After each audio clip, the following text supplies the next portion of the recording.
Salutations, everybody. It is Matty here today, sitting down with a little bit of worry in my heart to talk about the games industry at large, right? And how there are some pretty aggressive moves occurring with the dust now settling from the Microsoft purchase of Activision, that we can round up a lot of topics that have been floating around in my head for some time, like play to earn NFTs, like the Game Awards, like game review scores, discourse in gaming, and knock them down one by one in this collective conversation on the status of our games industry. It takes a lot for me to do a video like this because it just feels weird and out of place to sit down and be overly negative about something. I think that the internet needs a lot more optimism. It's how I generally am positioned as a person. I don't look at the glass half empty. I look at it half full. That's how I've always been. That's kind of what you get when you come here, and I take a lot of pride in that. So it takes a lot for me to sit down and be like, well, some of this might actually suck. We're taking a look at the general trajectory of where gaming is heading. So thank you so much for sitting down what will likely be a longer conversation here on the channel, although we're no stranger to that. So let's just go ahead and get it started with what may sound like a self-plug, but I swear on my life it's not. I started Retro Rebound just late last year. And the reason behind that was I always wanted a pocket to talk about what I view as the purest form of video games. What I mean by that is the Game Boy Advance, the Nintendo 64 days. I talk about the PlayStation 2, the original Xbox, GameCube, even some 360 gems, some PS3 gems, the PS Vita. What was a really great stretch of gaming that, of course, came with its own problems. But I remember it so fondly where every video there is effectively a love letter to a certain era of gaming or a certain game itself, whether it be Star Wars Bounty Hunter or, say, Pokemon Stadium or the golden era of Activision or some era of Star Wars gaming, etc., etc. It's always a love letter to gaming, and I wanted to have that because with gaming transforming before our very eyes, I feel like the landscape that we see before us is going to be vastly different, say, 5 years from now, where I always want to talk about the latest and greatest, if you will, in gaming. Who knows if it'll be so great? But I always want a place to go and talk about what led to me falling in love with this hobby in the first place and what truly I love about games, which is the games, right? That's the thing, right? This is a fun hobby, but it's becoming a business. It's grown so much, and that's so exciting because you see things like Game Pass where you can sign up and you can have access to a whole entire library. I think of my girlfriend as a perfect example, right? She wasn't that much of a gamer, but with Game Pass, she's like all aboard now because she can just treat it like Netflix, download games, try things out, pay attention to the catalog. It's perfect for not only hardcore gamers, but like newer, growing gamers. I love the service, but even that could present its own issues, which we'll talk about in our discourse section of this video. What I want to get things started off with is the business side of gaming, because I think it's the most obviously apparently ugly part of it all, whereas the latter part of the discussion I think is more subjective. So with gaming growing as a business, what you're seeing is play to earn NFT type games start to surface, right? This is a new layer that's being added onto the current infrastructure of video games we have, right? We typically had the transaction of here's $60, you give me my game, done deal. Single player, multiplayer, whatever, $60, here's my game, thank you so much, have a good one. Then they added free-to-play games, right? Free-to-play is that easy to download, constantly evolving service-style game. You can sign up day 1, day 365, day 722. It doesn't matter. The game's constantly moving, and while Season 1 may not offer you something, Season 4 might. And it's always trying to bring in new customers, and it's a game of numbers in the sense of not how many sales you can get, but how much of a player base you can build who will eventually migrate to the storefront and spend a lot of money, where maybe 20 million people spending $1 is better than 100,000 people spending $60, right? So there is a game there that these companies are playing, and the newest layer that they're aggressively pushing to lay on top of all of this is this new play-to-earn game that we've seen, say, Square Enix or Sega take up. And we're not talking really about the other aspect of NFTs like the digital tokens for arts, Voice First with Troy Baker, where he got the most softball interview of all time on why he did all of this, and it was just incredible to sit down and listen to. We're not even talking about that avenue of NFTs. We're just talking about like gaming, where it is a brute force measure. And the reason we're doing that is we're seeing suits replace creatives, and the reason we're seeing that is because gaming is a growing medium. It's not just a tagline, it is truly a fast growing medium now because companies are seeing money. Why do you think Amazon, Apple, as well as Google all tried to get in at the same time, and they just can't seem to figure it out for some reason? It's because there's a lot of money in this space, a lot of it. So you're seeing even companies like Square Enix go like, we're going to try to figure out how to do our own play to earn game, which I'm, for those who don't know, totally against NFTs. I understand there might be the positive side of like some artists being able to actually digitally protect their work. And I do see that. But when it comes to things like, number one, other artists getting their work stolen and turned into tokens and they no longer own it, to things such as, of course, what we're seeing here with video games, it's clear that gaming is going to be the most resistant part of the NFT transition. Where I was watching like the UFC fight card the other weekend and they had the crypto tagline on their dry fits. They were selling UFC NFTs, an announcement date. Like, it's the new wave. And I think they're predatory. I think they're bad for the environment. I think these companies are trying to make a quick buck. They see a good avenue for it. And I feel like those of you out there who are buying them are truly owning absolutely nothing. But that's still not denying that companies see money and they're going to go where the shareholders want to go and try to make a quick buck, right? So we're seeing this aggressive push on the money front for gaming, which again, it's a business. We'd all be silly to expect them not to make money, and that's not my issue at all. But you start to see it in other ways where I got to talk about the Game Awards. We had a whole video about kind of the announcement and the pacing of the show. But one thing I didn't really touch on too much outside of an episode of Defining Duke was the egregious level of advertisement in this past year's Game Awards. Now, I do think Jeff Keighley runs a pretty good show most times. I feel like he does have his finger on the pulse of what is exciting for gamers. And I do feel like at times, and I say this as someone who loves a little bit of game hype myself, he's a bit of a hype beast, right? He sometimes overhypes his own shows. Like he said at the last Game Awards, there would be like 4 different Elden Ring moments, which I don't know. Did y'all see that? I didn't. But anyway, what we saw from that show that I think was more apparent than anything, while there were some cool games mixed throughout, was no hesitation to take the mobile game bag, but worse yet in my eyes was this Level Infinite logo that was all over the place. And I remember not even knowing what it was until I had learned this was a spun-off brand from Tencent. And we all know what happens when Tencent is at the table, that there is a lot of creative constriction that is occurring with these games because it is money coming from them and they don't like certain things in certain games. And so they will creatively constrict, but yet we have the biggest show in gaming having no problem taking mobile game money, having no problem taking Tencent money. It's a really bad look. Like, we can't say we represent certain things ethically in gaming and then I think take that type of money. It just doesn't add up. It's a lot of masquerading in my eyes.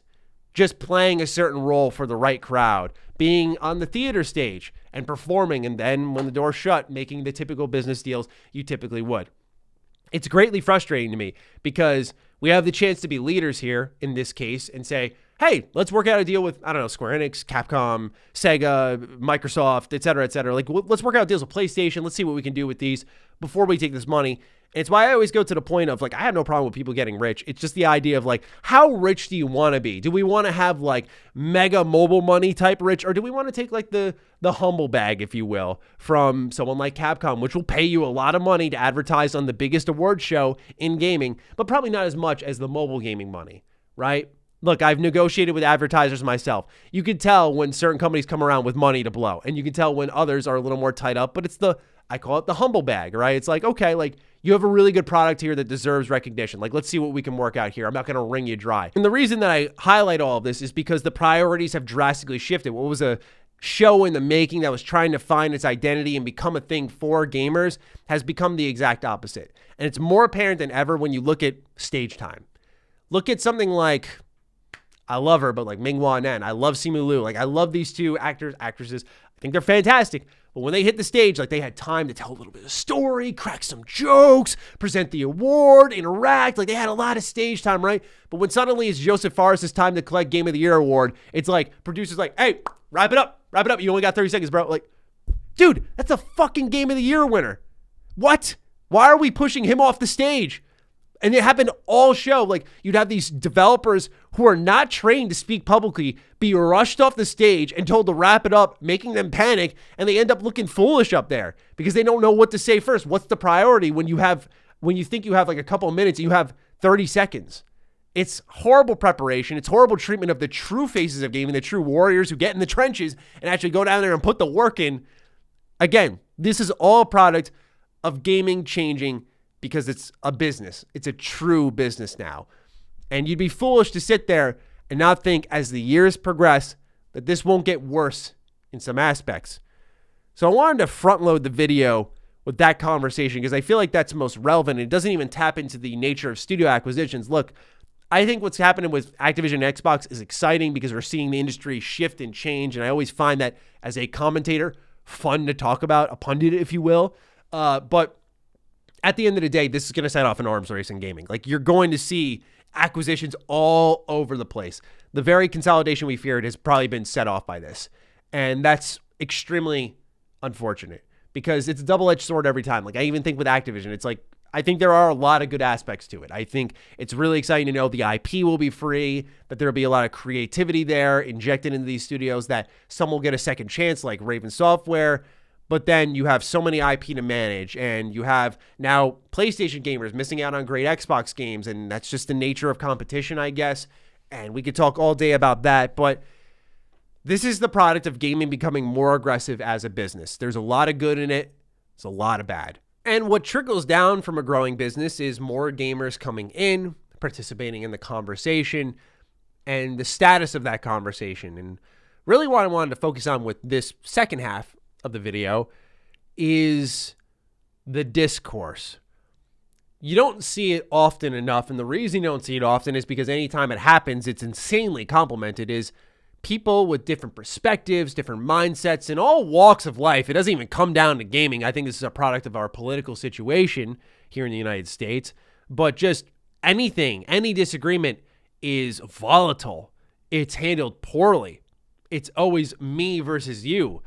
And while a lot of YouTubers say this, and I get it because it's kind of annoying, where they're always like, I have the best audience. I have the best audience. It's like, why does everyone think they got the best audience? You know, I take a lot of pride, though, in the audience that we've built here together, which is that I know I'm very strong in my opinion. I know I'm not always going to be agreeable, and I don't come across as stubborn, I feel, where if I'm wrong, I have no problem admitting I'm wrong and learning from that and becoming better at what I do here. I have no issues with that, and I'm proud that the community that I host here, I think, greatly resembles that mindset, where, again, if anyone disagrees with me, they don't hit the dislike button and go, the middle finger, screw you, Matt, you suck, man. It's like a genuine response with thoughts and ideas and opinions. And I love that. That makes me really happy. And I feel like when you have people gather, like I think of what we did on Last Stand, where we got myself, Colin, Dustin, Chris, and Cog all together in a group with all of our different opinions on the Activision acquisition. And we had a genuine civil discussion, even though we definitely disagreed on a ton of avenues. It was a good conversation. People were like, yeah, like I love that you guys were respectful to one another. It's like, isn't that the least we can do for each other? Isn't that the least we can do? It's just, if we disagree, that we can just at least nod at each other. I mean, of course, there's being accountable. Like, if you're wrong, you're wrong. That's it. You got to admit it. But like, if your opinion is well-founded and it's just not a popular opinion, like, why is there disrespect in that? I don't know. And I think this trickles down a bit from the current status of the accessibility of games and where review scores lie and sort of how they intermingle with each other. So right now, gaming is in a place where I think it's arguably more accessible than ever. While we're seeing price tags go up to $70, we're seeing things like Game Pass, the Humble Bundle monthly stuff. We're seeing Steam sales, digital sales. I mean, there's so many ways to get into gaming. PS Plus monthly gaming. We know PlayStation's working on Spartacus. And I imagine years down the line, like I said, this is a conversation about trajectory. We'll see more subscription services, whether they be Ubisoft Plus, say, rolled into Game Pass, or PlayStation acquiring Square Enix. Now all of Square Enix's library amongst all the PlayStation exclusives are there in that library, plus day-and-date games, plus third-party games. Like, we're heading down this pathway now where gaming is at $70 and it's used to propel these subscription services, which then I think does, in a manner of speaking, devalue certain games, because we already had a whole conversation that would be an endless tug of war in our industry of, you know what?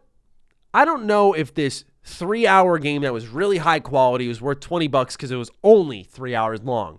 And it always brings back the counterpoint of, well, do you want to have, I don't know, 5 hours of mediocre content, 6 hours of mediocre content, or do you want 3 very well-designed, memorable hours of gameplay that has a clear intent and purpose? A good example of this is like, do you want to play a Call of Duty campaign, or do you want to play Superliminal? Superliminal is this $20 game. It's a puzzle game all about perspective. I played it with my girlfriend. If you haven't played it, this game is awesome. It tells a really cool story, and it ties it to its gameplay, but it's only about 3 hours long. And at $20, I was like, this is so worth it. It's awesome. It has a clear purpose. It seeks it out. It does it justice. It's a very memorable experience, and I'll talk about it for a very long time. But a Call of Duty campaign, it's like, yeah, I spent more time with it, so I got more for my money, but did I? And that's different for every person because I get it. A lot of the industry has shut the lights on the idea that content is not valuable, effectively. What that means is there's an open world fatigue right now in gaming. People are tired of that. But for me, look, I grew up with like no money. Okay, so for me, when I picked a game, if I saw an open world game with a lot of collectibles, a lot of trophies or achievements, I saw a lot of pieces of icons on the map, things I could do, a long story, I was all over that because I didn't have money. So to me, those games were so appealing because that was my game for a while. A really long while. I couldn't buy every single new release. The way I got a lot of new games was, and it wouldn't even be new, it would be used games at GameStop. I had $80 of trade credit that I recycled my entire high school career. I would play games week after week. Like, I get it, right? So to me, there's no right or wrong, if you will, with this conversation. And that's the problem, is that I don't think, personally, people are wrong because they prefer longer games, maybe more bloated titles. I also don't think people are wrong for saying that the 3-hour, more finely crafted experience is valuable to them compared to something that's a little fatter in time sink. But all of this is drip fed from super high review scores that then propel people to buy games, and then we can never accurately represent what that value truly is. So you go back to the review scores at the top, we're in an era right now where we're seeing some of the highest review scores get forked out constantly. It's insane. I don't remember the last 6 out of 10 I saw. I see constant 7.5s and up, mostly 8s and up. Honestly, we're in an era where I've seen more 9s and 10s in the last couple of years than I ever have in years before. It's insane. We're seeing so many high scores forked out. And I know where y'all think I'm going with this. You probably think I'm going to go into Deathloop here. I'm leaving that game alone. I'm speaking generally because it's not the only game to receive that. I think we can even go back to Metal Gear Solid 5, which I'm not saying it doesn't deserve it, but there hasn't been a big enough conversation, in my opinion, on the status of review scores.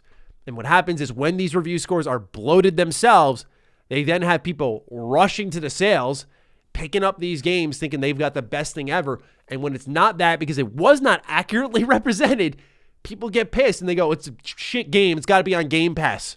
I would rather download it for free. It ruins the whole conversation because the people at the top are irresponsible across the board, right? Notice the theme here. Play to earn, irresponsibility. Game Awards, irresponsibility. I think there might be some irresponsibility in a lot of studio acquisitions. I think there's irresponsibility in the review scene. I'm not saying I do it perfectly. Certainly, there have been full up for reviews I feel I have missed. We're not immune to an overhyped review or a underdelivered, undercooked review. We're humans. Mistakes will happen at times. But this has been a consistent year-over-year issue where we're at the point where that discourse and that time to talk about okay, it just seemed like an outlier there is gone. It's no coincidence that, I hate to say it because I'm going to sound like a douche, but we're in an era where a lot of the reviewers are older men and women, and that all of the highest scored games are these 10-hour titles. And then anything that's longer than that gets these super low scores and gets dogpiled because it's not fitting the theme, the narrative, the requirements of a current meta of reviewers. And it's because as gaming is growing, we're getting older. My taste when I was 16, when I started this whole journey, is completely different from now, a decade later when I'm 26. And that's the same for everyone else. What maybe IGN and their set of reviewers preferred when they were my age may be different when they're 36 and they're having kids and they have more responsibilities. That 10-hour game speaks to them more. So I can't really blame them, but I do think there's irresponsibility in the level of a score and the lack of consideration of what makes a game a 10, a 9, etc., etc. Whew. So I had to get all of that off my chest because I felt like I couldn't move forward in the rest of my week in gaming conversations without just talking about the general trajectory of where we're heading. And again, I'll always happily have Retro Rebound there to talk about the golden era of what I think was video games in a lot of ways. And there's a lot to love now. We're getting some phenomenal experiences now. And especially in 2022, I know this video may fall on deaf ears to some extent because it's well, look, we got Pokemon, we got Elden Ring. What do you mean things are getting bad? But I'm talking deep deep, because this reminds me of the conversation I had with Game Pass. When Game Pass came out, I have a video that I always shout out in 2017 called Game Pass Will Change the Games Industry. And this to me feels like one of those cornerstone moments, if you will, where you like plant your flag and go like, from this moment moving forward, gaming is different. With this acquisition, with this trajectory of NFTs, with this treatment of developers, with this growth as a business, all of it happening at once, all this business-oriented thinking, all of it happening at once, to me says that things are going to be very different and potentially in a lot of ways, not always, but a lot of ways, uglier than they are now. That's going to be something that we tackle when we get there. So we'll see. Anyway, I've rambled on plenty here. I've shared all my thoughts, and I'm just looking forward to hearing all of yours in the comments down below. So please do fire away. I'm certainly looking forward to hearing your thoughts. Other than that, follow me on Twitter, follow me on Instagram. Those links are in the description down below. And a big thank you to all the patrons, all the members who continue to support the hell out of the content here. Stay sexy, stay active. I love you all. Peace.